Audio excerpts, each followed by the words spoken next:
In this video, we're going to be building a dynamic table that can handle add, edit, and delete functionality right from the table without ever having to leave the page. This will be a two-part series where in the first one, we'll handle everything on the front end with JavaScript and jQuery. And the second part will be how we can handle this process in the back end and actually save these items and store them in a real database. I'll be using Python and Django to build out my backend here, but if you're coming from another language or framework, this should still be relevant to you because all we're doing is showing you how to send those requests and process that data. Before we get started, I just wanted to remind you to subscribe and make sure you leave me feedback in the comment section. It definitely helps me with future videos. So I did a little prep work before starting with this video and built out this template. So anybody that wants to follow along exactly where I'm at, I'm going to provide two versions of this code. I'll leave the blank version, which is this right here, and I'll have the final version too, so you can actually have that end result if you want to reverse engineer something. And at this point, all this does is it renders out this table here, and you see that we have a lot of styling here, but it's all Bootstrap, and we have these basic buttons that don't do anything. So I'll just run down this code real quick, just cover a few things, and we'll get started. So we have Bootstrap at the top right here. We're going to be using a lot of jQuery, and we have a little bit of styling here. So this hidden class, anything we add the class hidden to, or the class of hidden to, we are just going to hide that element. So for example, if we go down to our form wrapper, we have this entire form right here, but it has a class of hidden, so it doesn't display here, and that'll be this button's job to change that class. And we have our table, which is just these two columns, the test name and the result, and everything will be appended to this section right here. So anything with the ID of test body, that's where we're going to be appending the rows. And down here, this is something we're going to deal with towards the end of the video. I just pre-built some event handlers, and I'll explain those. But we're going to be working off of this array of objects here, and it's just all these objects are laboratory tests, so they have a name, an ID, and a test result number. So it's just going to be, it's a string value, but they're just going to be any form of number. And those get outputted right here in this array. So we loop through that array, and we call this function. And in this function, we use template literals, and we just we build out this row with these items in it, and we just query that, we grab that table by its ID and append each row. And if you're looking through here, we commented out two buttons here, so they currently don't display, but I will add those in, and I'll let the buttons we click change what's being displayed at any point in time. And down here I have these functions. So edit result, save, update, delete, cancel, delete, and confirm. So I'll just cover those in a second.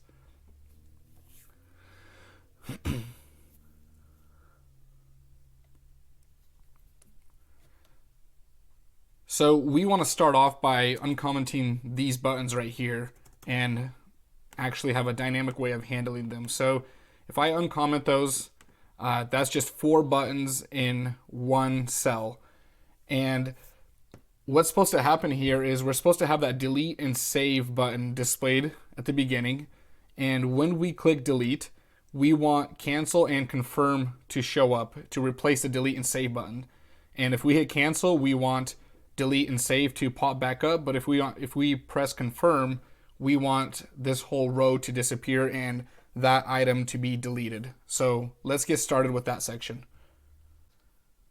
Let's go ahead and hide these buttons right now. So all I have to do is give them the class of hidden. And that save button, we want to disable it. So not until the actual test result is updated do we want this button working. So must have misspelled something there.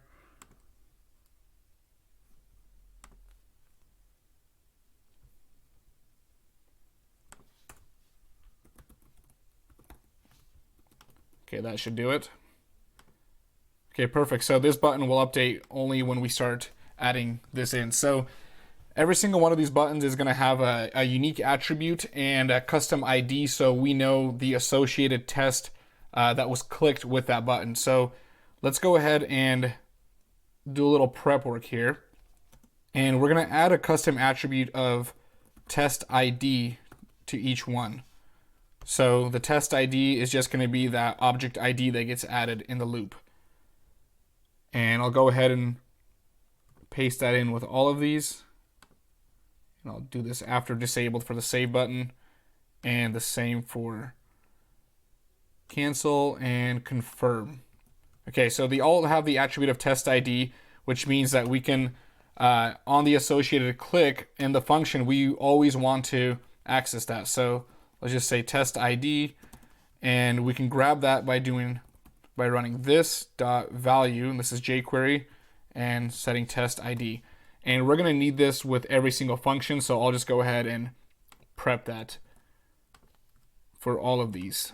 All of these are going to be associated with one of the clicks.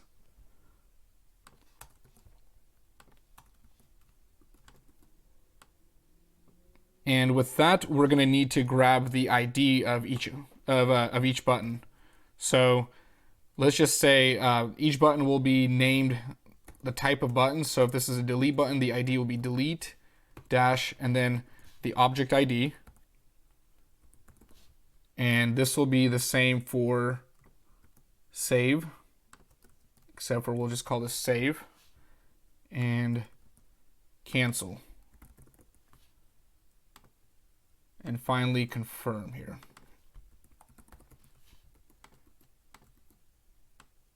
Okay, perfect. So that's all set up. We can actually start by adding and removing these hidden classes right here. So when we click delete, we want to add the class of hidden to these two buttons. We want to hide the delete button and the save button, but we want the confirm and cancel button to display. So let's go ahead and build that in.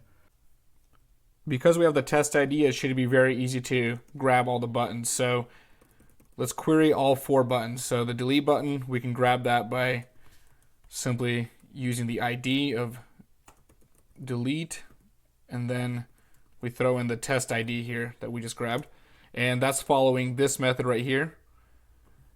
And let's just do that 4 times for all the buttons. So we need to do one for save, cancel, and confirm. So let's just change up the names.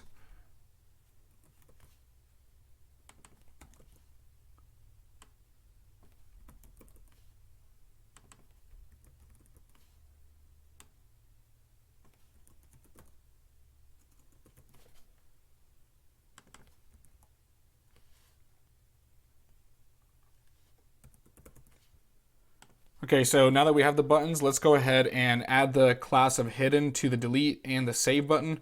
And that can be done with this add class method right here. That's just jQuery, and we'll give it hidden, so that'll hide it. And let's do the same for the delete button, or sorry, the save button. And for the cancel and the confirm button, let's remove the class of hidden. So these will be displayed.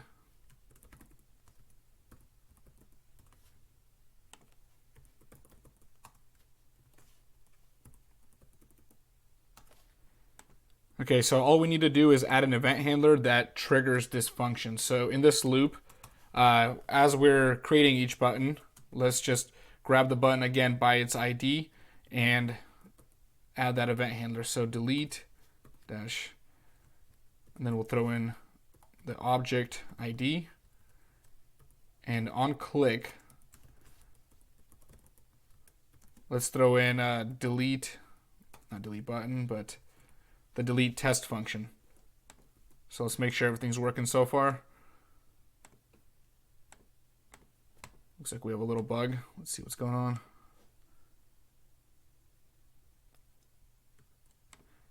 So I noticed a small issue. When I built all these out, I need to use the data attribute. I'm sure that confused you when I was building those out. So I just need to correct all those. And we have one more down here.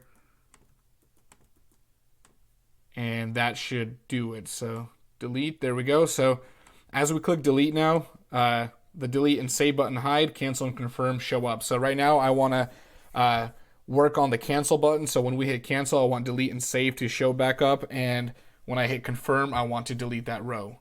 So for this, I'll just, I can copy and paste this so we're not recreating these buttons. I need to grab all 4 buttons, and I need to reverse these methods here. So for the delete button, I want to remove the class of hidden, and for the save button and for the cancel and confirm, I want to add the class of hidden again.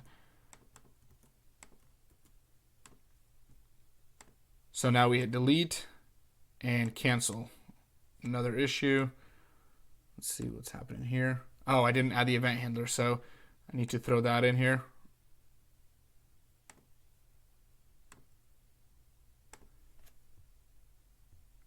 Okay, so grab it the same way.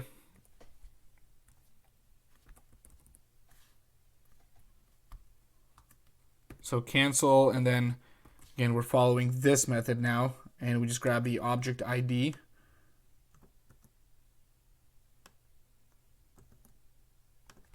And we throw on the onClick event. And this one we do cancel deletion. Okay, so delete, cancel, perfect. That's exactly what we wanted. And this one should be pretty easy. Confirm is actually one of the easier ones here. So each row has a class, and it's test-row and then the object ID. And that technically could be an ID, not a class, but that's just the way I built it out. So let's go down to the confirm deletion. So let's grab our row, and that can be, we can grab that like this. So template literal there, row, I think it was test-row, let's see. Yeah, test-row. So test, row, and then throw in the test ID.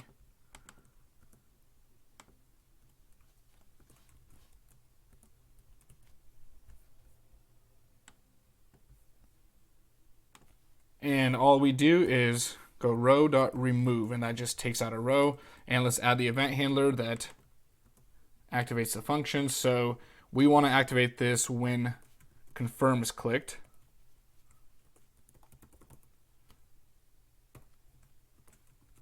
And that's confirm-ID.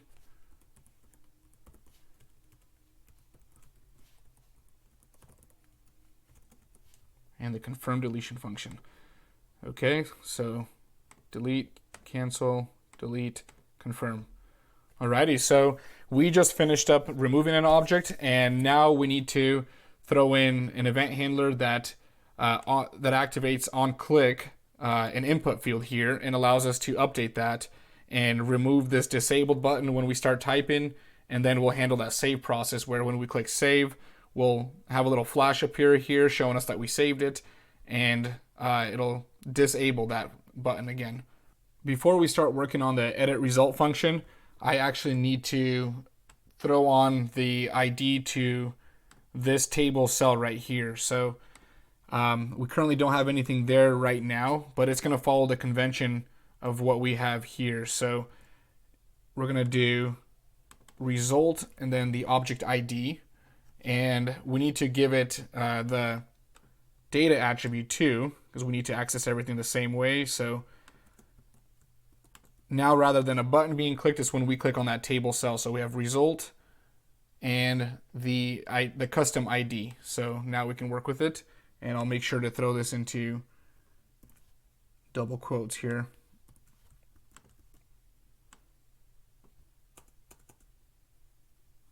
So whatever's in that table cell is going to be our value. So that's the first thing we need to grab. And we can do that by saying this.html. And that's going to grab whatever number we have in there. And now we need to change up what's in that table cell. So again, we just access the same item or the same table cell, and then we set the inner HTML to this input field. So I'll just go ahead and type that out and then explain it.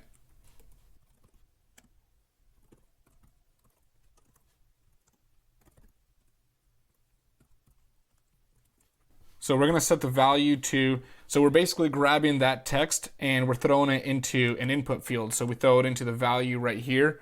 And I want to give this input field a class of result because we need to add an event handler to it later and also know which field we're working on. So we give it the class of result, and then I'll just style it really quickly here. So form control, that's bootstrap, and we give it the custom ID again, and we set that to the test ID value.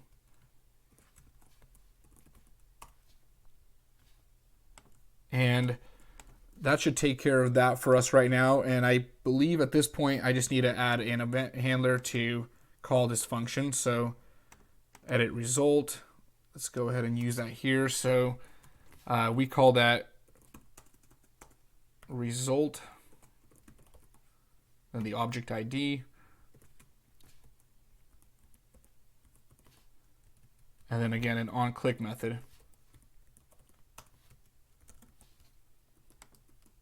Okay, so at this point, it should change that to an input field. Okay, so we're able to handle this, and I specifically left something out to show you an issue that occurs here. So if I click on this, it grabs the value inside that table cell and it makes it into an input field. But if I click on it again, we're going to see that it tries to throw in another input field inside of the input field again. So we need to unbind that event handler the first time we run that. So in edit result, we need to do this and then just use the unbind method. And basically it takes away that onClick event so it doesn't try to throw in another cell. So what happens is when we have that input field, the value of the inner HTML is that input field, so it tries to throw it in here again. So we need to make sure that's unbinded.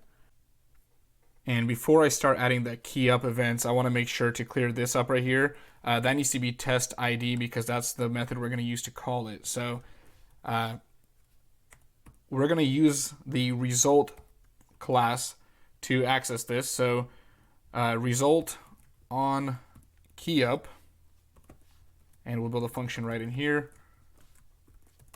The first thing we want to do is repeat this method. So we need to trigger the save button to light up. So we need to enable it. So we'll grab the save button, save btn, and we'll use the method we've been using for a while here, save dash, and then use the test ID here, throw that in. And now we can say save button dot, and then we'll change the prop type, the value of that, and say, and I keep forgetting how to spell disabled here. Okay, so we'll set this to false. So this will enable the function once we start, or this will enable that attribute, that button, once we start typing. So we backspace, it activates that. When we add a value, it activates it. Perfect. So now we need to throw in that button click that disables this button and lights it and lights this up, and it shows us that we saved it.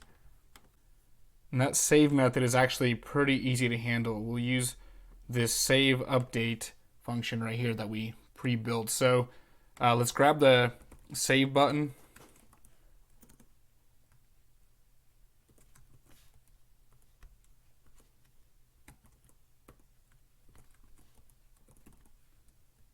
It's test ID.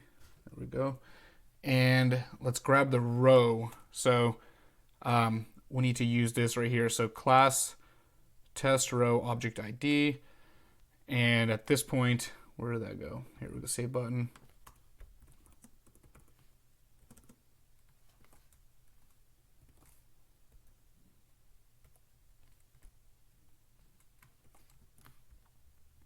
And instead of object ID, we're going to throw in test ID.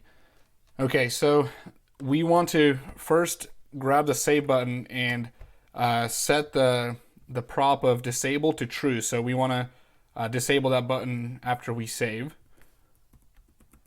So disabled is now true again.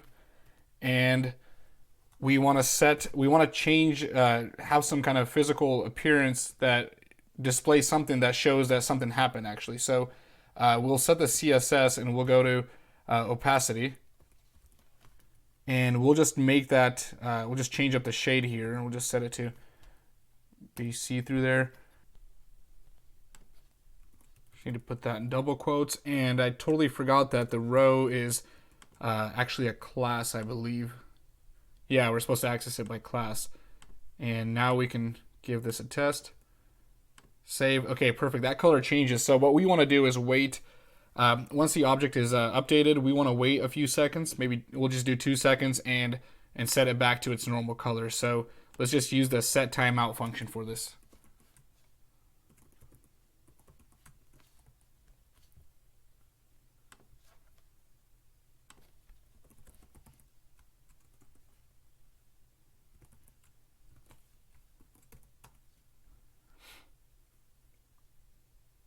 So in this function, we just do row.css, and we just repeat that, except for we will set opacity back to 1. And we want to wait 2 seconds. So that should give us 2 seconds. So let's try that again. Disables it. And perfect. Now that button's disabled. It shows us it's been updated. And we can do that again. Save it, and that should handle that whole save functionality for us. So to close out the front end portion of part 1 here, all we need to do is add some functionality to where we can open up that form and actually add a new item in. So the first thing I'm going to do is create this variable, and it's just going to be called new ID, and we'll set it to 4. So currently we have these 3 objects. 1, 2, and 3 are the ID numbers. So the new item is going to be 4, and as we keep adding it, it's just going to increment. So now I want to give us a new test to work with. So new test, and this will just be a blank version of one of these right here. So just erase that comma right there at the end, and we'll set all the values to null.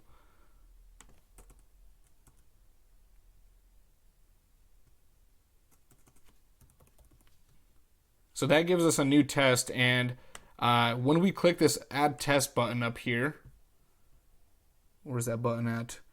Right here, this add test button, we want to open up that form. So let's take care of that first before we start adding anything. So on add test click, I already pre-built that event handler. We want to grab our form, and I believe we gave it an ID of form wrapper, and we'll just say remove class. We'll just remove that hidden class.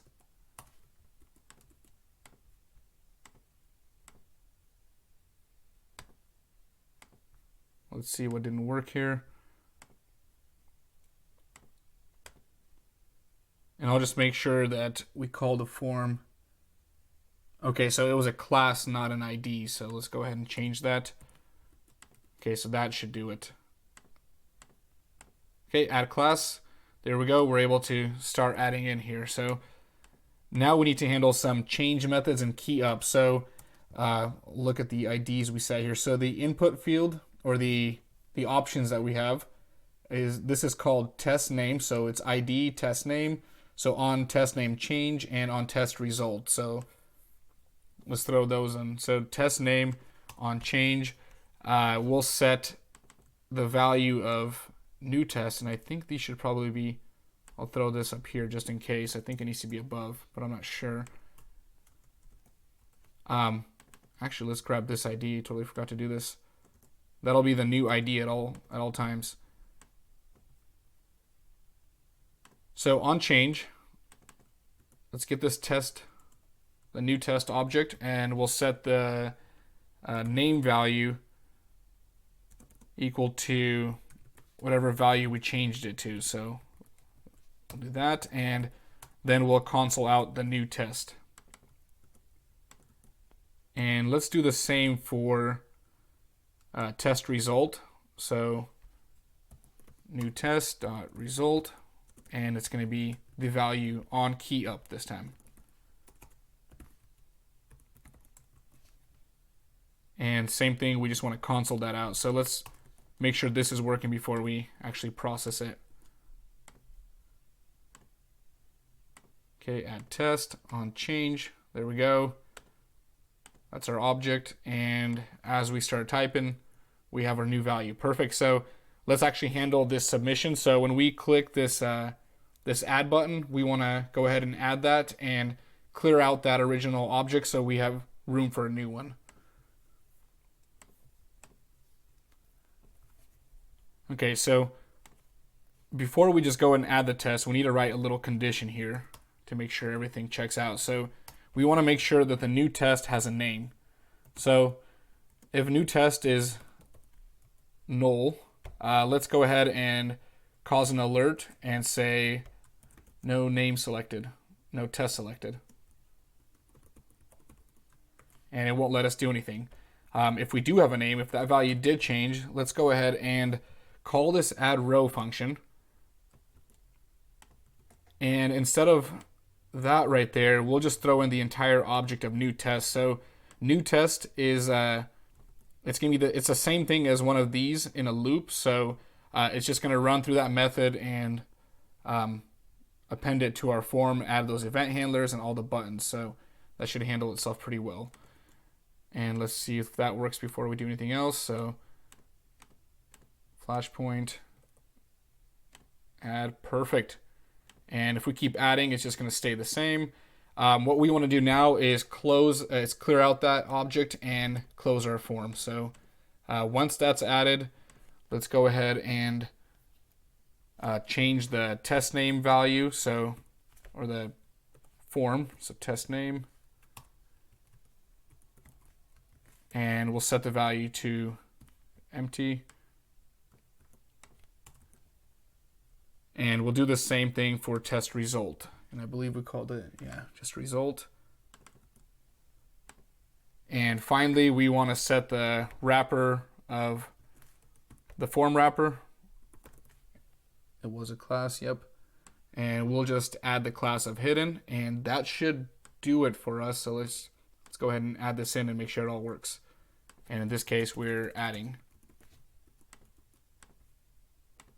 Okay, so let's go ahead and do flashpoint 32 and new form distillation 12. Perfect. Okay, so that does it for this portion of the tutorial. If you want to know how to handle all this in the back end, make sure you watch part 2. We're going to be building this out in Python Django. Again, if you're not using that framework or language, it's still going to be relevant because we're just sending requests to the backend. So make sure you watch that one, and don't forget to subscribe and like this video if it helped, and leave me feedback in the comment section.